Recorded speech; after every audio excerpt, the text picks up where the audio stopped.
नमस्कार,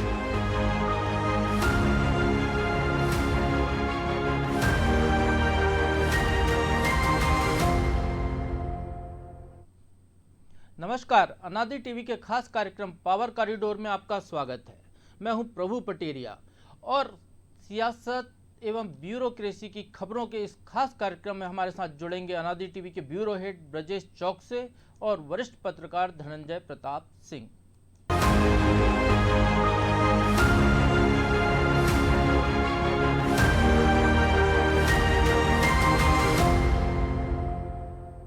power corridor में आज सबसे पहले हम बात करेंगे चौथी पारी में मुख्यमंत्री शिवराज सिंह चौहान के बदले हुए तेवरों की। विधानसभा के उपचुनाव से निपटने के बाद अपराधियों पर शिवराज सिंह का तीसरा नेत्र खुल गया है।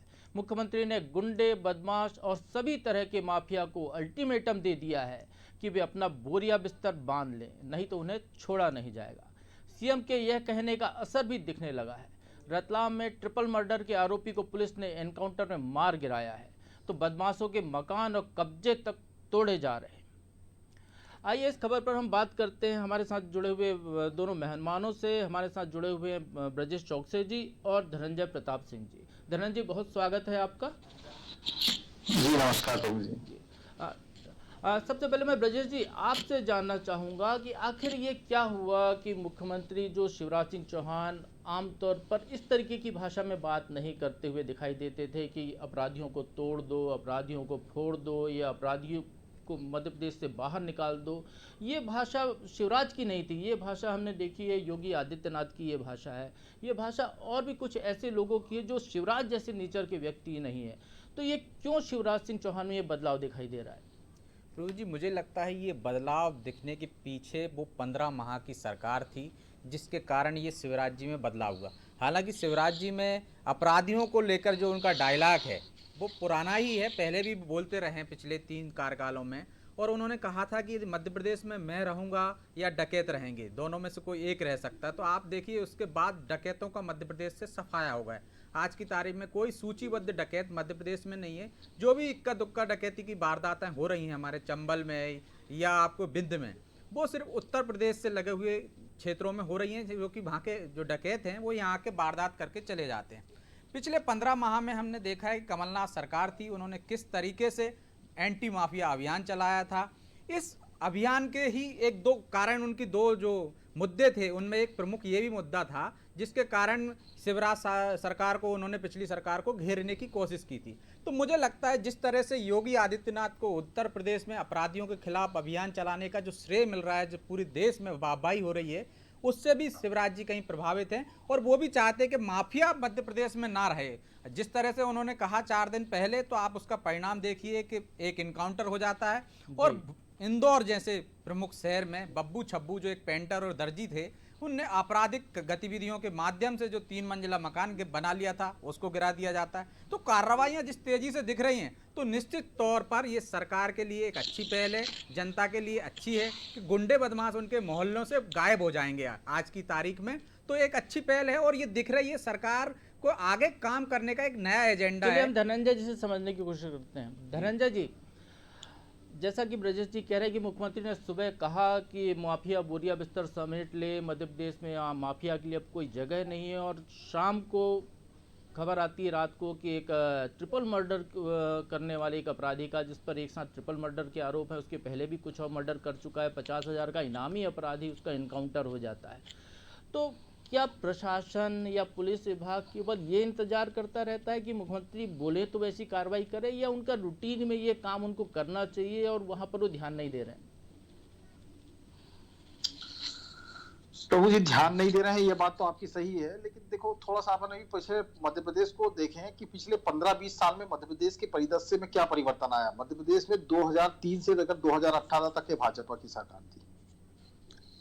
भाजपा की सरकार गई, कमलनाथ मुख्यमंत्री बने, 15 महीने का सरकार जनता ने बदलाव देखा जी। और बदलाव में वाकई में ब्रजेश चौकसे जी बहुत अच्छी बात बोल रहे थे कि जनता को बदलाव दिखा था। चाहे हम शुद्ध के लिए युद्ध की बात करें, तो मुझे ऐसा लगता है कि मध्य प्रदेश में 15 साल बाद कमलनाथ के नेतृत्व में जो सरकार बनी थी, उसने पहली बार मिलावटखोरों के खिलाफ में अभियान चलाया था, शुद्ध के लिए युद्ध। और उस अभियान का परिणाम तो खैर क्या रहा उस पर अपन बात नहीं करें, लेकिन उस अभियान से जनता को एक मैसेज तो गया था कि किस तरह से वो हल्दी, मिर्ची, दूध, नमक हर चीज में मिलावटी सामग्री पा रहे हैं, और वो जनता के स्वास्थ्य की सेहत से किस तरह का खिलवाड़ हो रहा था ये जनता ने खुद देखा है। दूसरी चीज, कांग्रेस ने जो एंटी माफिया अभियान चलाया था उसने भी काफी शोहरत पाई थी। उसमें पॉलिटिकल सर्कमस्टेंसेस तो अपनी जगह है, शुभ लाभ अपनी जगह रहते ही हैं, सब सरकारों के साथ रहते हैं, लेकिन एंटी माफिया अभियान भी कांग्रेस का सफल रहा था। इसके बाद जब एकदम परिदृश्य से बदला, मध्य प्रदेश का सियासी परिदृश्य बदलता है और मुख्यमंत्री शिवराज सिंह चौहान चौथी बार शपथ लेते हैं, तो उनके सामने कई तरह की चुनौतियां हैं जी। पहली चुनौतियां तो यही है कि गवर्नेंस जो 15 महीने में जनता ने देखी थी, क्या वही गवर्नेंस वो दोबारा दे पाएंगे या नहीं दे पाएंगे। तो यही वजह है कि मुझे लगता है कि मुख्यमंत्री इस बार बिल्कुल अपने वो तेवर दिखा रहे हैं, और तेवर दिखाने के साथ साथ में उस पर अमल भी कर रहे हैं। तो क्या धनंजय ये कहा प्रभु जी जाए आपने प्रभु जी आपने जो कही बात पे, मेरे को 1 मिनट बात कर ली पूरी कर लीजिए। प्रभु जी आपने जो बात कही कि क्या अब तक के पुलिस डिपार्टमेंट हो या फूड डिपार्टमेंट हो या मध्य प्रदेश का प्रशासन हो, वो अपने कर्तव्य नहीं निभा रहा था, ये सबसे महत्वपूर्ण प्रश्न है। क्योंकि आप किसी का ट्रिपल मर्डर के आरोपी का इनकाउंटर कर सकते हो, लेकिन क्या होगा, सुबह तक फिर वही पुलिस वाले महीना वसूली करने निकल जाएंगे, हफ्ता वसूली करने निकल जाएंगे, चेकिंग करके जगह जगह जनता को परेशान करने निकल जाएंगे। आज भोपाल का एक वो कौन से थाने, निशातपुरा थाने का मामला छपा है, कोई थानेदार रतन सिंह महिला ने शिकायत की उसके खिलाफ में कि वो गुंडे बदमाशों का संरक्षण कर रहा है। तो ये सबसे पहले तो आपको ये जो माफिया अभियान चल रहा है उसमें ये पुलिसिंग को भी सुधारना पड़ेगा। यही थानेदार यहीं घूम फिर करके कभी मिसरोद, कभी बैरागढ़, कभी सीहोर में डले रहते हैं, इनको क्यों नहीं नक्सलाई और चंबल ग्वालियर इलाके में भेजा जाता। तो ये गवर्नेंस की जो कमजोरी का ये फायदा उठाती है ब्यूरोक्रेसी कहें या पुलिसिंग कहें, इस पे भी कसावट लाने की जरूरत है। सिर्फ बोलने से काम नहीं चलने वाला प्रभु जी।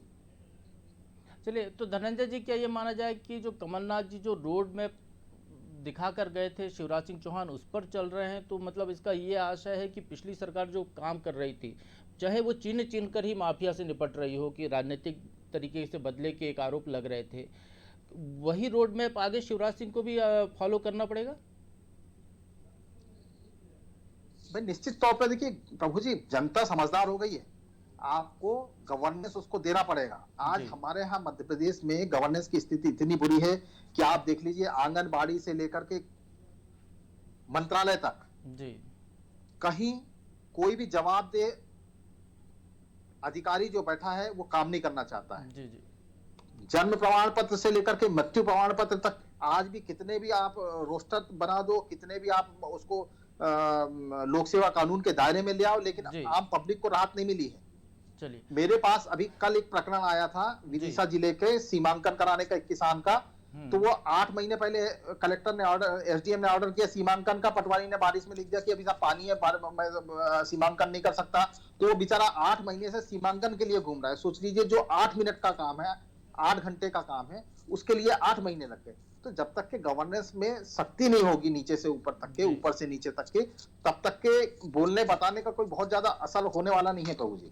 चलिए धनंजय जी, नामांकन सीमांकन जैसे ऐसे कामों के लिए तो अभियान लगातार सरकार चलाती रही। हमने देखा पिछले कार्यकाल में, यदि हम कहें इसके पहले कमलनाथ सरकार को तो अवसर नहीं मिला था, शिवराज सरकार में बाकायदा इसको लेकर एक अभियान चलाया था कि अविवादित नामांतरण का कोई प्रकरण लंबित नहीं रहना चाहिए। चीफ सेक्रेटरी तक नीचे तहसील कार्यालय तक गए थे, वो दौर भी हमने देखा था। आइए हम बात करते हैं दूसरे सेगमेंट में, दूसरी खबर की बात करते हैं हम कि आने वाले समय में शिवराज सिंह और क्या क्या नया करने जा रहे हैं। तो मुख्यमंत्री शिवराज सिंह चौहान अब प्रधानमंत्री नरेंद्र मोदी की तर्ज पर विभागों के कामकाज में तेजी लाने की कवायद शुरू कर चुके हैं। सीएम खुद विभागों की परख करने वाले हैं, विभागों की रेटिंग और रिपोर्ट कार्ड बनने वाले मध्य प्रदेश में। इसके आधार पर मंत्रियों के कामकाज का आकलन किया जाएगा। समीक्षा का यह दौर फरवरी तक चलने वाला है। इस दौरान विभागों में 1 साल, 2 साल और 3 साल, 3 साल इसलिए क्योंकि ये सरकार सिर्फ 3 साल की है, इन 3 साल के रोड मैप पर भी काम होगा। तो आइए हम समझने की कोशिश करते हैं आखिर सरकार क्या रोड मैप बनाने जा रही है और इन 3 साल में क्या आउटपुट वो दे सकती है। ब्रजेश जी, कैसा देखते हैं आप इसको कि क्या आउटपुट सरकार देने जा रही है? क्योंकि एक हमने देखा था कि एक सरकार आई थी, वो अपने वचन पत्र पर आई थी, वो पूरा कार्यकाल पूरा नहीं कर पाई। ये जो सरकार है, ये जो वर्तमान में ये चुनाव में जिस संकल्प पत्र पर गई थी, उस संकल्प पत्र को अभी तक लागू नहीं किया गया है। तो कोई भी राजनीतिक दल होता है वो अपने संकल्प पत्र के आधार पर अपने 5 साल का रोड मैप तैयार करता है। तो यहाँ पिछली सरकार का वचन पत्र भी खारिज नहीं हुआ है, नई सरकार का संकल्प पत्र भी लागू नहीं हुआ है, लेकिन विभागों के कामकाज का रोड मैप जरूर बनने लगा है। कैसे देखते हैं आप इसको? प्रभु जी, संकल्प पत्र लागू भले ही नहीं हुआ हो, लेकिन सरकार उस दिशा में बढ़ती दिख रही है। पहले सरकार के कोई भी सरकार रहती है उसके पास 5 साल का समय रहता है, 5 साल में उसको वो काम करना पड़ते हैं, जो उसका संकल्प पत्र है, घोषणा पत्र है, उसको लागू करना पड़ता है। लेकिन हम देख रहे हैं मध्य प्रदेश में अब वो 5 साल मत गिनिए आप, 3 साल का कार्यकाल है और 3 साल में सरकार को अपने वादे पूरे करना है। तो ये मॉनिटरिंग का जो एक सिस्टम शिवराज जी लेकर आए हैं, चाहे वो मोदी जी का पहले से सिस्टम लागू है, लेकिन ये सिस्टम बहुत कारगर साबित होता है। इसलिए साबित होता है कि किसी भी चीज़ की आप समीक्षा करेंगे, परत दर परत आप उसमें बढ़ोतरी देखेंगे। हमने देखा है मेट्रो वाले मामले में शिवराज जी ने समीक्षा की और कितनी तेजी से काम देखने को मिला है, कितनी तेजी आ गई उस काम में। यदि शिवराज जी एक के बाद एक विभागों की समीक्षा करेंगे तो निश्चित तौर पर वचन पत्र के जो मुद्दे भले ही ना आए हों, जो काम अभी पेंडिंग पड़े हैं वो ही पूरे हो जाएंगे, तो जनता उससे संतुष्ट होगी, काम में तेजी देखने को मिलेगी। और मैं ये कहना चाहूँगा यहाँ कि वो फरवरी तक ही नहीं, ये समीक्षा निरंतर जारी रहना चाहिए और इसका एक सिस्टम होना चाहिए कि मुख्यमंत्री से पहले विभाग प्रमुख भी समीक्षा करें, नीचे तक समीक्षा जाएगी तो निश्चित तौर पर ये काम में तेजी आएगी। धनंजय, समीक्षा पर समीक्षा, आपका तो 15 साल का अनुभव है, शिवराज सरकार के 13 साल में भी लगातार यही हमने देखा कि मुख्यमंत्री जनवरी के महीने में समीक्षाएं शुरू करते थे, विभागों की लंबी समीक्षाएं चलती थीं, हर बार एक कार्य योजना बनती थी, कभी 100 दिन की कार्य योजना बनी, कभी 1 साल की कार्य योजना बनी। इस बार क्या बदलाव दिखता है पहले से? प्रभु जी, मैं आपको बताता हूँ, 2009 में शिवराज सिंह चौहान ने दूसरी बार शपथ ली थी और एक 100 दिन की कार्य योजना उन्होंने लागू की। उन्होंने सारे प्रिंसिपल सेक्रेटरी से कहा था कि 100 दिन का एजेंडा आप बना के लाओ करके। तो हमने कुछ प्रिंसिपल सेक्रेटरी से बात की थी, भाई आप 100 दिन का क्या एजेंडा बना रहे हो? तो एक प्रिंसिपल सेक्रेटरी थे देवराज वीरदी, उन्होंने कहा यार ये कोई एजेंडा थोड़ी होता है, ये तो राजनीतिक एजेंडा है। तो ये ब्यूरोक्रेसी के जो ये हाल रहते हैं वो ना 2008 में 9 में जो थे वो 18 में बदले हैं, ना 20 में बदले हैं। आप समीक्षा करने हैं शिवराज जी, बात सही है, समीक्षा से कासावट तो आती ही है। धनंजय, ये अधिकारी बदल गए हैं वो। समीक्षा के साथ साथ में प्रभु जी, जब तक अफसरों की अकाउंटेबिलिटी तय नहीं होगी, ये जनता के प्रति इनको जवाबदेह नहीं बनाया जाएगा, जब तक कि ये जनता के साथ में संवाद नहीं कायम करेंगे, तब तक के सिस्टम में कोई सुधार नहीं होने वाला है। अभी शिवराज जी ने 5 दिन पहले गोंदिया से लौटकर रात 10 बजे बाजरा, मुरैना जिले के में बाजरा खरीदी में जो अराजकता मची थी उसकी समीक्षा करी। Chief secretary, additional chief secretary, principal secretary foods, सारे लोग बैठे हुए थे। कलेक्टर को डांट फटकार लगाई कि आप मैदान में नहीं जाते हो, क्या असर हुआ? कौन सा कलेक्टर आज बताइए कि मैदान में गया? रात्रि विश्राम का निर्णय है सरकार का कि हर कलेक्टर जाकर के महीने में एक बार जाकर के गांव में रात्रि विश्राम करेगा, जनता की समस्या जानेगा। कौन सा कलेक्टर जा रहा है आप बताइए? राकेश साहनी चीफ सेक्रेटरी थे 10 साल पहले, 12 साल पहले बने थे। उनने एक नियम लागू किया था कि हर कलेक्टर, संभागायुक्त और प्रिंसिपल सेक्रेटरी अपनी अग्रिम टूर डायरी सरकार के पास जमा करेंगे, दौरे पर जाएंगे। कौन पालन कर रहा है? तो मुझे लगता है प्रभु जी, देखिए, सिस्टम को सुधारने के लिए ये ब्यूरोक्रेसी को सुधारना सबसे पहले जरूरी है, जनता के प्रति जवाबदेह बनाना जरूरी है, तभी सारी समीक्षाएं जो है ना वो परिणाम मूलक होंगी। जी, ब्रजेश जी, मासिक डायरी हर अधिकारी को देनी पड़ती है, चाहे वो पुलिस का अधिकारी हो, चाहे प्रशासन का अधिकारी हो, कोई भी विभाग का प्रमुख सचिव हो या एडिशनल चीफ सेक्रेटरी लेवल का भी अधिकारी हो, कि उसने क्या क्या काम किया पूरे महीने में, वो डायरी ऊपर तक जाती है चीफ सेक्रेटरी तक। और जो धनंजय जी समस्या बता रहे हैं कि ऐसा लगातार चला आ रहा है, प्रक्रिया लगातार चली आ रही है, राकेश साहनी के समय से ये निर्देश हैं, तो फिर डायरी जमा करके आदमी क्या यदि देता है तो उसकी अकाउंटेबिलिटी क्यों तय नहीं होती? यदि कोई नहीं जाता है तो उस पर क्यों कार्रवाई नहीं होती? धनंजय जी का ये सवाल जायज़ है और आपका भी क्या कहना कि अकाउंटेबिलिटी तय होना चाहिए और जिम्मेदार जो हैं उन पर कार्रवाई होनी चाहिए। बस यही एक कसावट ला सकती है नौकरशाही में। जो नौकरशाही चल रही है अभी, जिस तरीके से धनंजय जी ने भी बताया, जिस तरीके से चल रही है उसमें कसावट लाने का इस बार हमें पहली बार ऐसा प्रयास दिख रहा है। प्रभु जी, जिस तरह से मुख्यमंत्री के तेवर हम देख रहे हैं, पहले की अपेक्षा बहुत बदलाव दिखा है और जिस तरह से मुझे लगता है कि कार्रवाइयाँ हो रही हैं और आगे नहीं होंगी तो निश्चित तौर पर अफसरों पर भी गाज गिरेगी। चलिए, और रही पुलिस की बात, तो पुलिस निचले स्तर पे हम देखते हैं कि पुलिस के पास एक डायरी सिस्टम रहता है, वो तो फॉलो हो रहा है, लेकिन अफसरशाही ऊपर तक वो फॉलो नहीं होता है, बड़े अधिकारी कार्रवाई नहीं कर ठीक पाते। है, चलिए अब हम बात करते हैं आत्मनिर्भर मध्य प्रदेश की। मुख्यमंत्री शिवराज सिंह चौहान ने जो मध्य प्रदेश को आत्मनिर्भर बनाने की 3 साल की कार्य योजना बनाई है, उसमें सबसे महत्वपूर्ण या सबसे पहले होने वाला काम यदि कोई वो है तो मंत्रालय को में ई ऑफिस प्रक्रिया को लागू करना है। लेकिन एक चीज़ जो यहाँ पर समझ में आ रही है कि ई ऑफिस का ये जो मामला है, ये आला अधिकारियों के अड़ियल रवैये के कारण अभी तक लागू नहीं हो पा रहा है। यही सरकार थी शिवराज सिंह चौहान की, पहले 2018 में इनने सबसे पहले इसको लागू करने की बात कही थी। ई ऑफिस लागू भी हुआ, लगभग आधा दर्जन विभागों में कामकाज कंप्यूटर पर शुरू हो गए, लेकिन फिर बंद हो गए। कमलनाथ की सरकार आई, उनने 15 अगस्त 2019 से ई ऑफिस लागू करने की बात की, लेकिन ई ऑफिस प्रक्रिया फिर भी चालू नहीं हो पाई। अब फिर मुख्यमंत्री ने आत्मनिर्भर भारत के तहत 1 महीने में पूरे मंत्रालय के कामकाज को ई गवर्नेंस पे लाने के निर्देश दिए हैं। तो जब ये प्रक्रिया शुरू हुई है तो मज़े की बात इसमें जो है ब्रजेश जी, वो ये है कि अब अधिकारी हर विभाग में कितने कंप्यूटर काम के हैं, कितने स्कैनर है, उसकी एक सूची मांग रहे हैं। पहले उसको देखा जाएगा कितने काम कर रहे हैं, कितने खराब हैं, उसके बाद फिर ई ऑफिस लागू किया जाएगा। तो क्या कहते हैं ब्रजेश जी, कब तक हो पाएगा ई ऑफिस ये मंत्रालय का? जो हमारा सवाल पहले भी था ना प्रभु जी, पहले वाले मामले में हमारी जो चर्चा हुई कि नौकरशाही जो अफसरशाही है वो इसको लागू नहीं करना चाहती। 2 साल से कवायद चल रही है। पूर्व में जब मुख्यमंत्री शिवराज सिंह चौहान थे तब उन्होंने की, और उनका दूसरे कार्यकाल में भी वो प्रयास कर रहे हैं। इसके बीच में कमलनाथ सरकार आई, उन्होंने भी प्रयास किए। मज़ेदार बात यह है कि जो कवायद आज करने की अधिकारी कह रहे हैं कि हम ऑफिस में ये देख रहे हैं कि कितने कंप्यूटर हैं, कितने स्कैनर हैं और क्या क्या संसाधन इसमें लगेंगे ई गवर्नेंस में, वो सारी कवायद पहले ही हो चुकी है। जो 15 माह की सरकार जो थी, कांग्रेस की सरकार थी, उससे पहले ये कवायद हो चुकी थी। उस 15 माह में भी उस नेताओं को या मुख्यमंत्री को या जो मंत्री हैं उनको इन्हीं अफसरशाही ने यही बताया कि हम कवायद कर रहे हैं, प्रयास कर रहे हैं, और अब फिर वही राग अलप रहे हैं कि हम वो तैयारी कर रहे हैं, कितने कंप्यूटर हैं, कितने स्कैनर हैं, क्या है, हम इसको लागू करेंगे। मतलब ये नौकरशाही नहीं चाहती है कि ये लागू हो, क्योंकि उससे पारदर्शिता आएगी, जिम्मेदारी तय होगी, आपको जिम्मेदार तय हो जाएगी कि आपने काम किया है कि नहीं किया, सब कुछ सामने आ जाएगा। इसी से डर है, इस कारण ये लागू नहीं करना चाहते हैं उसको। धनंजय जी, कोरोना का दौर हमने देखा, वर्क फ्रॉम होम पर पूरी अफसरशाही थी, घर से कामकाज कर रही थी, बहुत अच्छा कामकाज चल रहा था। फिर ये ऑफिस में बैठकर वो क्यों उसी तर्ज पर काम नहीं करना चाहते? प्रभु जी देखिए,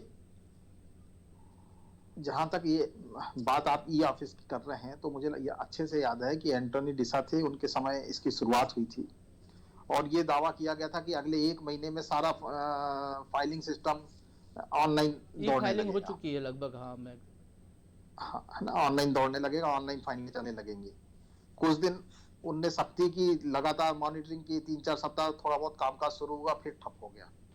बसंत प्रताप सिंह आए, उसके बाद चीफ सेक्रेटरी बन करके उनने भी थोड़ा सा प्रयास किया, फिर वही ठंडा हो गया। मोहंती बने चीफ सेक्रेटरी, उनने भी थोड़ा सा प्रयास किया, वो ठंडा पड़ गया। अब ये मुझे लगता है 4थी या 5वीं बार मंत्रालय में को ऑनलाइन करने का नया अभियान शुरू हुआ है। अब इसमें देखते हैं कितनी बार सफल होते हैं। अब पहले मंत्रालय के जो कर्मचारी हैं उनको तो 3-3, 4-4 बार प्रशिक्षण दिया जा चुका है, किस तरह से ऑनलाइन वर्किंग है जी, किस तरह से फाइलें बढ़ाना है। लेकिन वहां देखिए संसाधन, जो जिनको फाइलें दौड़ाना है मंत्रालय के कर्मचारियों के पास, उनके पास संसाधन क्या है? उनके पास जो कंप्यूटर है प्रभु जी, आप उनकी दशा देखोगे तो वो बाबा आदम के जमाने के कंप्यूटर हैं। आप वहां नेट चल नहीं रहा है, सिस्टम काम कर नहीं रहा है, स्पीड है नहीं। दूसरी चीज, आधे से अधिक कर्मचारी जो है, जो 50 साल 55 साल के पार हैं, उनकी कंप्यूटर में कोई रुचि नहीं है, ऑनलाइन कामकाज में कोई रुचि नहीं है। तो ऐसे में कैसे काम ऑनलाइन हो पाएगा प्रभु जी? ये बड़ा सोचने वाला विषय है। और दूसरी चीज क्या है कि देखिए, कर्मचारियों में अभी बहुत ज्यादा काम के प्रति उत्साह भी नजर नहीं आ रहा है जी। लोग जब भी कभी कोई सरकार सख्ती करती है तो कर्मचारी बोलता है साहब पदोन्नति बंद है 5 साल से, बताइए क्या करें? धनंजय जी, हम आपको जी धनंजय जी, हम आपको एक ऐसी खबर के बारे में बताते हैं जिसको सुनकर आप भी चौंक पड़ेंगे। हम बात कर रहे हैं फॉरेस्ट डिपार्टमेंट की। वन विभाग का काम है वन और वन्य प्राणियों की रक्षा करना, लेकिन इस विभाग में लगता है जंगल का कानून चल रहा है। अफसर अजीब फैसले लेते हैं। एक तरफ तो सिर्फ 2 रुपए के लिए जंगल की रीढ़ माने जाने वाले एक फॉरेस्ट गार्ड की नौकरी पर संकट आ गया, वहीं आला अफसरों को प्रमोशन देने के लिए उनकी बिगड़ी हुई सीआर तक ये विभाग सुधार के दे रहा है। ये जो 2 रुपए का जो मामला है वो उमरिया जिले का है, जहाँ पे एक फॉरेस्ट गार्ड ने लकड़ियाँ जब्त की थी, कुछ वन क्षेत्र में कोई ले जा रहा था। उस लकड़ियों के उसने मूल्यांकन किया 348 रुपये। जब उससे ऊपर का अधिकारी वहाँ पर पहुँचा तो उसने जब उस लकड़ियों को देखा तो उसने उसका मूल्यांकन कर दिया 346 रुपये। 2 रुपये की गड़बड़ी, लकड़ियाँ ज्यों की त्यों वहीं रखी हुई हैं, गड़बड़ी जो है 2 रुपये के मूल्य के अंतर पाई गई है। उसको लेकर उसको नोटिस दे दिया गया है, कारण बताओ नोटिस उसको थमाया गया कि क्यों ना उसकी सेवाएं समाप्त कर दी जाएं। तो क्या इस स्थिति में कोई निचले स्तर का अमला वैसा काम कर पाएगा जब ऊपर के अधिकारी जो करोड़ों रुपए के भ्रष्टाचार के मामले के गुनहगार हैं? यदि हम कहें मुकुंदपुर जू सफारी का जो मामला है, वहाँ पीके सिंह की बात कर रहे हैं हम, तो ऐसे अफसरों को सीआर सुधार दी जा रही है क्योंकि उनको प्रमोशन मिलना चाहिए। तो ब्रजेश जी, क्या कहेंगे आप वन विभाग के इस मामले को लेकर? प्रभु जी, अफसरशाही की मनमानी का इससे बड़ा उदाहरण कहीं नहीं मिलेगा आपको देखने को कि किस तरह से 2 रुपए के लिए, वो 2 रुपए जिनको हम गड़बड़ी भी नहीं कह सकते, मूल्य में, आकलन में गड़बड़ी हुई है, मतलब अंतर आया है, गड़बड़ी शब्द नहीं है, क्योंकि वो लकड़ियां जो के तो वहीं रखी हैं, ना कहीं गई हैं, ना बिक्री हैं, ना 2 रुपए का कोई नुकसान हुआ सरकार को। उसके लिए अफसरशाही ने पूरी जांच बिठाई, एक वन रक्षक के लिए, एक निचले स्तर के कर्मचारी के लिए जिसने कोई भ्रष्टाचार ही नहीं किया, कोई गड़बड़ी नहीं की। जितनी जांच में उतना अमला खर्च कर दिया उनने, समय बर्बाद कर दिया, लाखों रुपए वेतन पाने वाला आदमी 15-15 दिन तक वहाँ जांच कर रहा है उसकी, वो जो कोई गड़बड़ी नहीं हुई। इसके बावजूद आप देख रहे हैं दूसरा मामला है कि जिसके खिलाफ, वरिष्ठ अधिकारी के खिलाफ जांच के लिए और कार्रवाई के लिए तत्कालीन वन मंत्री उमंग सिंगार विधानसभा में कहते हैं और उसको किस तरह से बचाव कर लिया जाता है, वो मामला अलग है। जिस तरह से देखो निचले कर्मचारियों के साथ भेदभाव होता है, हम देखते हैं, चाहे लोकायुक्त में चले जाएं आप, चाहे ईओडब्ल्यू में चले जाएं, आला अफसर, आईएएस, आईपीएस अधिकारियों के खिलाफ चालान पेश करने की अनुमति नहीं दी जाती सरकार से। क्यों नहीं दी जाती? क्योंकि आला अफसर वहां बैठे हुए हैं। और आप पटवारी तहसीलदारों के खिलाफ, निचले कर्मचारियों के खिलाफ रोज कार्रवाइयां होती हैं।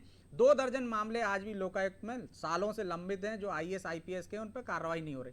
तो इस तरह का ये तो एक महज उदाहरण है प्रभु जी, इस तरह के दर्जनों सैकड़ों मामले हर विभाग में आपको देखने को मिलेंगे। धनंजय जी, एक प्रिंस पटेल वो था जिसने एक जो जबलपुर से कोरोना पॉजिटिव मरीज भागा था, जिसको अपनी जान पर खेलकर पकड़ा था, वो भी फॉरेस्ट गार्ड था। एक प्रिंस मिश्रा ये हैं उमरिया जिले के, जिसने लकड़ी चोरी को पकड़ा। क्या कुंवर विजय शाह के वन विभाग में प्रिंस नाम के किसी भी व्यक्ति को ढंग से रहने नहीं दिया जाएगा? प्रभु जी, ब्रजेश जी ने अच्छी बात कही। एक्चुअली में फॉरेस्ट डिपार्टमेंट के साथ में दिक्कत यह है कि फॉरेस्ट डिपार्टमेंट में अभी भी जो निचले स्तर के कर्मचारी हैं, बीट गार्ड कहे या फॉरेस्ट गार्ड कहे, इसमें बहुत ज्यादा ईमानदार लोग हैं जो वाकई में जंगल की सुरक्षा कर रहे हैं और जिनके कारण जितना हमारा बचा कुचा जंगल है वो सुरक्षित भी है। और जिस फॉरेस्ट गार्ड की आप कहानी बता रहे हैं, प्रिंस के 2 रुपए के दोस्त की, मुझे लगता है कि वो ईमानदारी की सजा भुगत रहा है। और निश्चित तौर पे ऊपर के जो अधिकारी रहे होंगे, रेंजर, डीएफओ, उनके किसी काम में उनकी 2 नंबर की लकड़ी आने जाने में इस फॉरेस्ट गार्ड ने कोई दिक्कत दी होगी, जिसके कारण वो ये सजा भुगत रहा है। आप देख लीजिए फॉरेस्ट डिपार्टमेंट में वो जबलपुर में रंगा जो टिम्बर कॉन्ट्रैक्टर था, उसका ऑडियो वायरल हुआ था। वहां का तत्कालीन सीएफओ 50 लाख रुपए की उसमें रिश्वत मांग रहा था। वो उसको आज तक एक पैसे की सजा नहीं हो पाई। उनका भी प्रमोशन हो रहा है, उसका अभी प्रमोशन, उसको पीसीसी वो बनना चाह रहा था जी, ठीक है कि नहीं? तो ये बात बिल्कुल सही है। जैसे ब्रजेश जी ने अभी संस्था, हमारी वॉचडॉग संस्थाएं जो कहलाती हैं, उनका उदाहरण लिया, तो ये हमारी सारी वॉचडॉग संस्थाओं में जो अफसर बैठे हैं, ये आजकल इन संस्थाओं को ठेके पर चला रहे हैं। पटवारी, फॉरेस्ट गार्ड, छोटे छोटे कर्मचारियों के खिलाफ में अनुपातहीन संपत्ति का मामला बनाएंगे। बाकी बड़े अफसर जो है, बड़ी मछलियां हैं, उनको नजर नहीं आती जी। आती भी हैं तो बाकी सब सेटिंग में मामला निपट जाता है। तो पूरा सिस्टम में ये करप्शन का जो रोग है प्रभु जी, वो नीचे के बजाय ऊपर ज्यादा तेजी से घेर गया है। तो धनंजय जी, क्या ये निजाम में कहीं बदलाव आप देखते हैं कि बदलाव की जरूरत है? क्या मंत्री, जिस तरीके से मुख्यमंत्री समीक्षा कर रहे हैं विभाग की, क्या मंत्रियों को भी ऐसे नीचे तक के विभाग की समीक्षा करनी चाहिए? यदि कहीं फॉरेस्ट गार्ड कहीं कोई प्रताड़ित हो रहा है तो उसके बचाव में उनको आगे आना चाहिए, क्योंकि हमने देखा कि वन विभाग के, जैसा आप कह रहे हैं, बहुत ईमानदार कर्मचारी निचले स्तर के, प्रमोशन नहीं हो रहा है सालों से ऐसे कर्मचारियों के। महिला बीट गार्ड हैं, उनकी ड्यूटी जंगलों में लगा दी जा रही है, इस तरीके के मामले वहाँ पर सामने आ रहे हैं। तो क्या अधिकारियों यदि कोई काम नहीं कर पा रहे हैं अधिकारी, तो क्या मंत्री लेवल पे कुछ सख्ती की जरूरत आपको दिखाई देती है? निश्चित तौर पे देखिए प्रभु जी, शक्ति तो मंत्रियों को ही करना चाहिए, शुरुआत मंत्रियों को ही करना चाहिए। मंत्रियों को क्या है, निचले स्तर तक के, जिले स्तर पर जाकर के, ग्रामीण स्तर पर जाकर के, ब्लॉक हेडक्वार्टर पे जाके, संभाग हेडक्वार्टर पे जाके जनसंवाद करना चाहिए, कर्मचारियों की समस्याएं सुनना चाहिए, आम जनता की समस्याएं सुनना चाहिए। कम से कम अगर ये लोग, आजकल मंत्री, होता क्या है कि कोई मंत्री दौरे पे जाता नहीं है, 2 दिन अगर भोपाल में आके रहे कैबिनेट अटेंड करने के लिए, तो कैबिनेट अटेंड करने के बाद सीधे अपने गृह क्षेत्र में चले जाते हैं, वहां 5 दिन अपने जाके क्षेत्र संभालते हैं, क्योंकि उनको पूरे टाइम चिंता ये सताते रहती है कि अगले चुनाव में हम जीत पाएंगे कि नहीं जीत पाएंगे।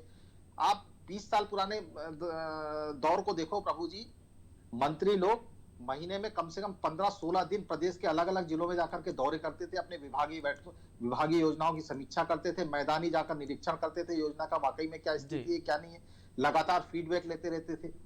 वो पूरा सिस्टम इस समय क्या है, धराशायी हो गया है प्रभु जी। उसके कारण ये तमाम तरह की जो दिक्कतें खड़ी हो रही हैं। चलिए धनंजय जी, पावर कॉरिडोर में आज बस इतना ही। आपको बहुत बहुत धन्यवाद अनाज टीवी के साथ जुड़ने के लिए, और अगले हफ्ते इस कार्यक्रम में हम फिर मंत्रालय की कई नई खबरों के साथ, कुछ ऐसे मामलों के साथ सामने आएंगे, आपको जनता को रूबरू कराएंगे जो अफसरशाही कहीं ना कहीं आम जनता के हित में काम करती हुई दिखाई नहीं दे रही है। तब तक आप बने रहिए अनादि टीवी पर। नमस्कार।